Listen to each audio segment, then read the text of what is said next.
got so much motherfucking design on right now.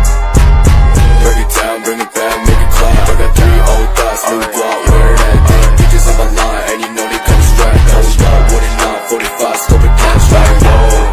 How you fucking with these hoes up? Halo, perkenalkan nama saya Suci Wijayanti dengan NIM 21FI03037. Saya dari Prodi Sarjana Terapan Keperawatan Anestesiologi Universitas Bakti Kencana Bandung. Di sini saya akan membahas mengenai discharge planning pada pasien ODS atau one day surgery. Nah, sebelum membahas lebih lanjut mengenai apa itu discharge planning pada pasien ODS, saya akan membahas mengenai apa itu ODS atau one day surgery. Nah, ODS atau one day surgery itu sendiri adalah tindakan operasi yang dimana tidak memerlukan rawat inap di rumah sakit atau bisa pulang kurang dari 24 jam. Nah, keuntungan dari ODS itu sendiri ada beberapa, yaitu salah satunya 1. Fleksibilitas jadwal operasi, yang kedua pengurangan biaya, yang ketiga efisiensi kamar di rumah sakit, yang keempat mengurangi kebutuhan medikasi pasca operatif, yang kelima yaitu meningkatkan kenyamanan, mengurangi stres dan emosional pada pasien, yang keenam mengurangi komplikasi pada pasien pasca operasi. Nah, jika ada pertanyaan mengenai mengapa sih tim anestesi mempunyai peranan penting dalam mencapai tujuan ODS yang optimal, jawabannya yaitu karena tim anestesi mempunyai peran untuk mengumpulkan data berhubungan dengan resiko tindakan operasi dan operasi pada saat preoperasi sehingga persiapan dan tindakan anestesi disesuaikan dengan risiko.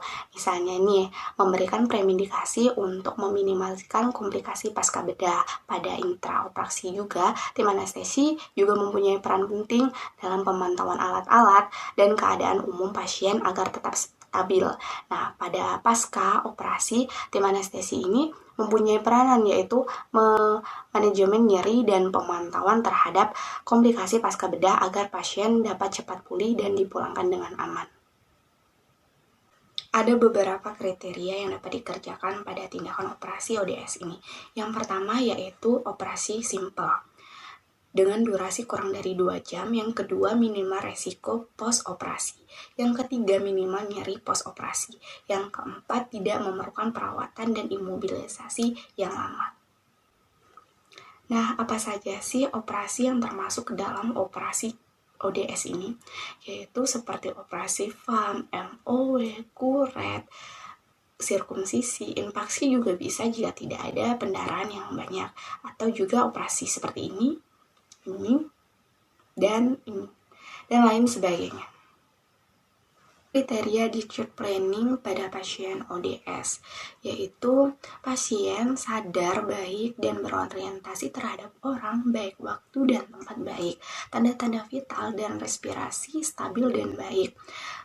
Pasien bisa bermobilisasi, memakai pakaian, berjalan sesuai dengan umur. Pasien nyaman dan relatif bebas dari nyeri. Pasien tidak mual dan muntah serta dehidrasi, dapat minum air dan minum obat. Fungsi motorik dan sensori pasien stabil, serta pasien tidak mengalami pendarahan yang hebat. Penilaian pada discharge planning pada ODS ini juga bisa menggunakan skor PADS atau PADSS, yaitu Post Anesthesia Discharge Scoring System, yang terlihat pada gambar berikut ini. Nah, penilaian dari PADS score yaitu ada 5 kriteria. Yang pertama ada tanda vital, kedua tingkat aktivitas, ketiga mual dan muntah, keempat nyeri, dan kelima pendarahan pasca pembedahan.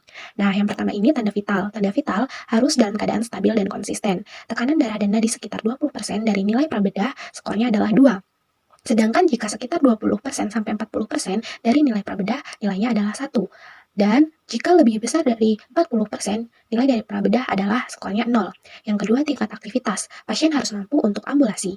Yang pertama, postur stabil dan mampu berdiri, tidak ada pusing, nilainya 2. Sedangkan membutuhkan pertolongan atau bantuan, nilainya 1. Tidak mampu ambulasi, nilainya 0. Yang ketiga, mual dan muntah. Tingkat mual dan muntah pasien harus minimal sebelum dipulangkan. Minimal berhasil diatasi dengan pengobatan, nilainya 2. Sedang berhasil diatasi dengan pengobatan intramuskuler, nilainya 1. Dan berat berulang setelah beberapa kali pengobatan, nilainya 0. Dan keempat, nyeri. Nyeri yang dirasakan pasien harus minimal atau tidak ada sebelum dipulangkan. Tingkat nyeri harus dapat diterima oleh pasien. Jika ada nyeri, harus bisa diatasi dengan analgesik oral. Lokasi tipe dan intensitas dari nyeri harus konsisten dengan nyeri post-op yang diantisipasi. Nyeri dapat ditoleransi nilainya 2, nyeri tidak dapat ditoleransi nilainya 1. Dan yang terakhir, pendarahan pasca pembedahan. Pendarahan pasca pembedahan harus konsisten dengan perkiraan pendarahan yang akan terjadi. Minimal, tidak memerlukan pergantian perawatan luka nilainya 2, sedang memerlukan 2 kali pergantian rawat luka nilainya 1, dan yang terakhir berat lebih dari 3 pergantian rawat luka nilainya 0. Nah, jika nilai dari PET score ini lebih dari 9, pasien baru boleh dipulangkan atau pasien ODS tadi. Sedangkan jika kurang dari 9 atau di bawah 9, pasien perlu melakukan rawat inap.